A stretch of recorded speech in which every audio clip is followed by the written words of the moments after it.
గౌరవ ముఖ్యమంత్రి వర్యులు శ్రీ రేవంత్ రెడ్డి గారికి, అలాగే జిల్లా ఇన్ఛార్జ్ మంత్రివర్యులు శ్రీ కోమటిరెడ్డి వెంకటరెడ్డి గారికి,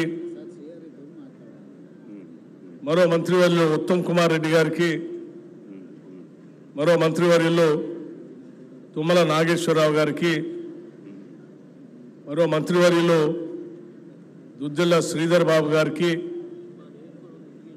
మరో మంత్రివర్యులు పొంగులేటి శ్రీనివాసరెడ్డి గారికి,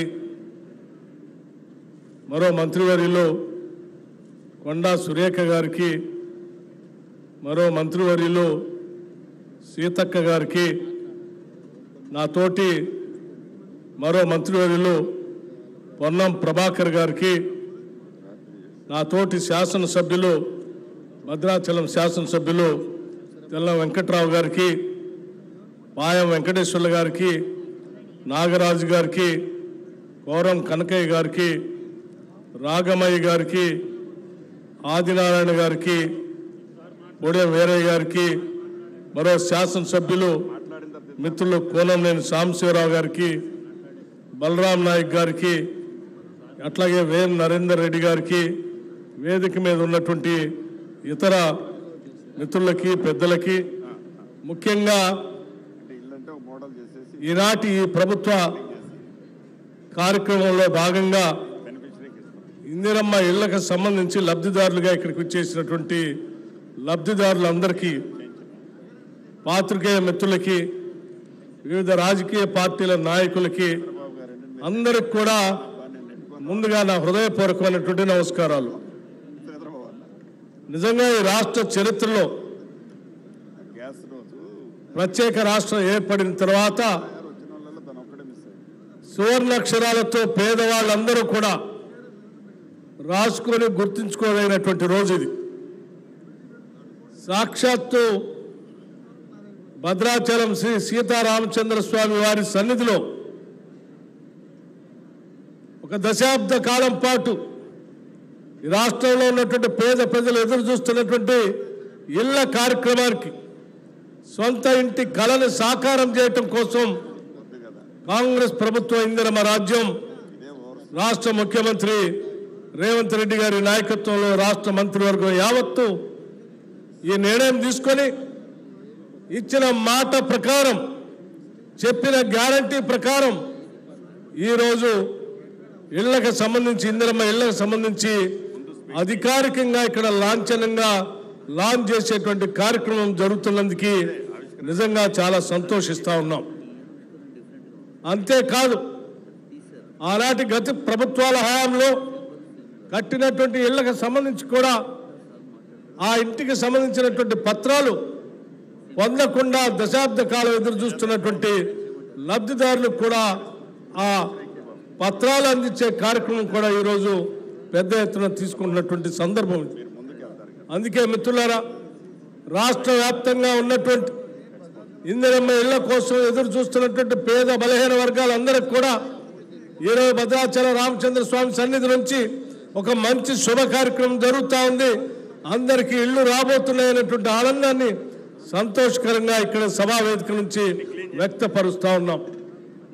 మనందరికీ తెలిసిందే, గత 10 సంవత్సరాలు పరిపాలన చేసినటువంటి టీఆర్ఎస్ ప్రభుత్వం గతంలో ఉన్నటువంటి ఇందిరమ్మ ఇళ్లకు సంబంధించి ఒక గది ఎక్కడ పనికొస్తుంది, 2 గదులు కావాలి, అల్లుడు వస్తే ఆడబడుకుంటాడు, బిడ్డ వస్తే ఆడబడుకుంటుంది, గొర్రెనాడ కట్టేయాల, బర్రెనాడ కట్టేయాలని అపహాస్యం చేసి అందరికీ మాటిచ్చి అధికారంలోకి వచ్చి 10 సంవత్సరాలు కూడా ఏ ఒక్క పేదవాడికి ఇల్లు ఇచ్చిన పాపాన పోయినటువంటి ఆ ప్రభుత్వం ఈరోజు మళ్ళీ మాట్లాడటం కోసం ప్రయత్నం చేస్తాం. కాంగ్రెస్ పార్టీ గ్యారంటీలు ఇచ్చింది, ఇచ్చిన గ్యారంటీలు అమలు చేస్తుందా చేయదా మేమేమో పోరాటం చేస్తామని చెప్తా ఉన్నారు. వారందరికీ ఇక్కడి నుంచే సమాధానం చెప్తా ఉన్నాం. ఈరోజు మేము ప్రకటించినటువంటి గ్యారంటీలు మీకోసమో లేకపోతే మీ మెప్పు కోసమో మేము ప్రకటించలేదు. మేము చెప్పిందల్లా ఈ రాష్ట్ర ప్రజల బాధలను చూసి తెచ్చుకున్న తెలంగాణ రాష్ట్రంలో కొట్లాడి తెచ్చుకుంటే నిధులు నీళ్లు నియామకాలన్నీ కూడా పక్కదారి పట్టిపోతా ఉన్నాయి. మనం తెచ్చిన రాష్ట్రాన్ని కాపాడాలి. ఆ కాపాడుతూ ప్రభుత్వం ఏర్పాటు చేసి ప్రజల ఆకాంక్షలు నెరవేర్చడం కోసమే మేము 6 గ్యారంటీలు ప్రకటించాం. ప్రకటించిన ప్రతి గ్యారంటీని కేవలం 90 రోజుల్లోనే ఈరోజు పెద్ద ఎత్తున రాష్ట్రంలో అమలు చేసి చూపిస్తా ఉన్నాం. మీ అందరికీ తెలిసిందే, మహిళలందరికీ కూడా ఉచితంగా ఆర్టీసీ బస్సులో ప్రయాణం చేసేటువంటి కార్యక్రమాన్ని మీరంతా ప్రయాణం చేస్తూ చూస్తూ ఉన్నారు. అట్లాగే 10 లక్షల రూపాయల వరకు ఆరోగ్యశ్రీ కింద ప్రతి పేద కుటుంబం, అర్హత కలిగిన కుటుంబం వైద్యం చేయించుకోవడానికి ఇప్పటికే ఆ కార్యక్రమాన్ని మొదలుపెట్టాం. అట్లాగే మీ అందరికీ తెలిసిందే, గృహజ్యోతి కార్యక్రమం కింద 200 యూనిట్ల వరకు కరెంటును వాడుకునేటువంటి ప్రతి అర్హత కలిగిన కుటుంబానికి బిల్లు లేకుండా 0 బిల్లు ఇస్తామని చెప్పాం.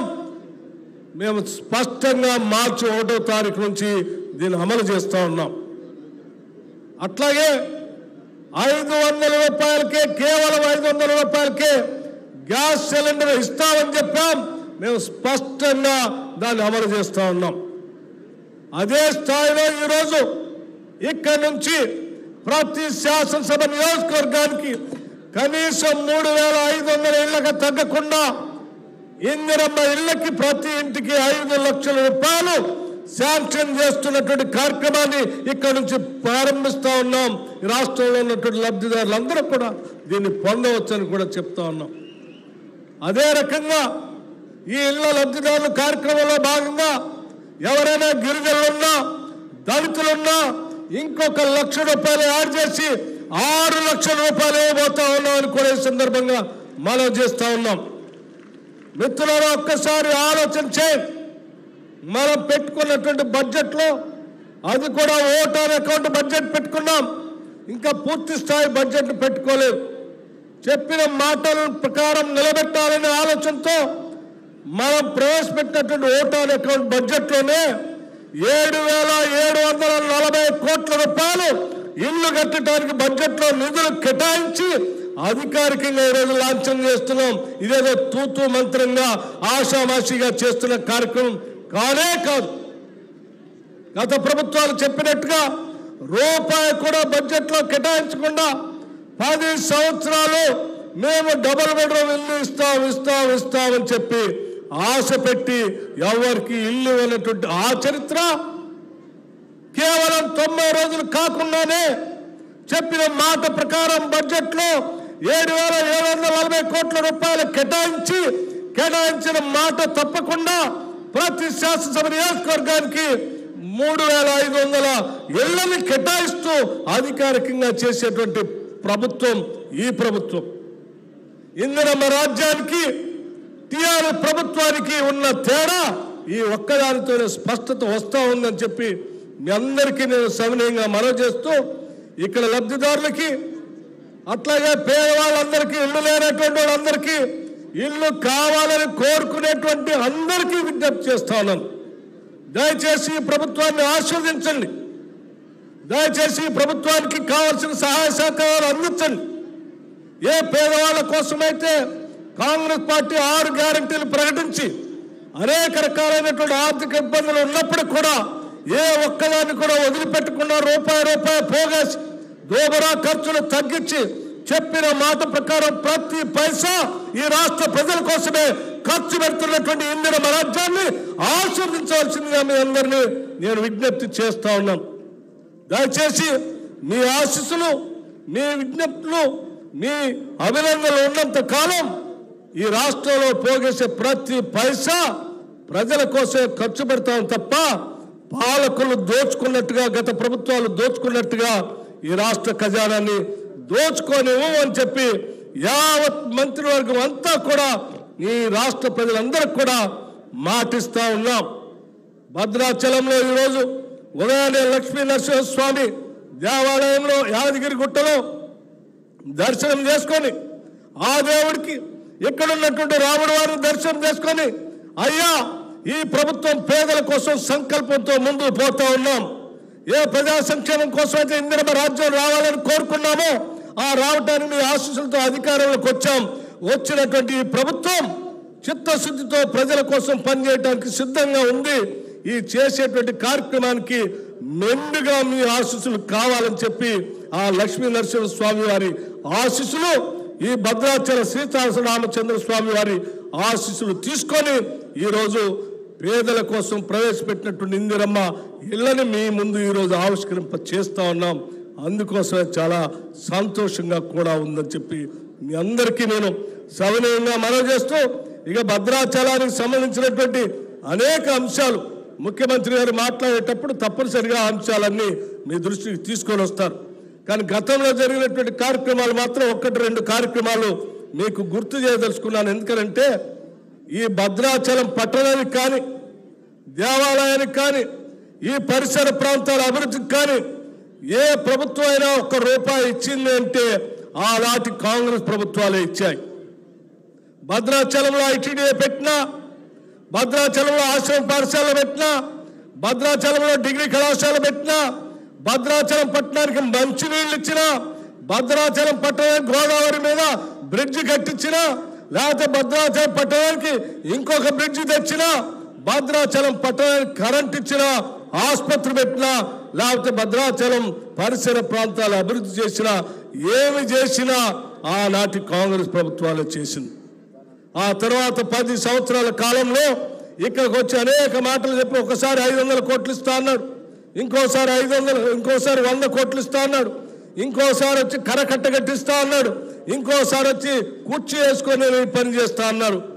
మాటలు చెప్పారు తప్ప భద్రాచల పట్టణానికి ఏమీ చేయలేదు. కానీ మేము చాలా స్పష్టంగా చెప్తా ఉన్నాం.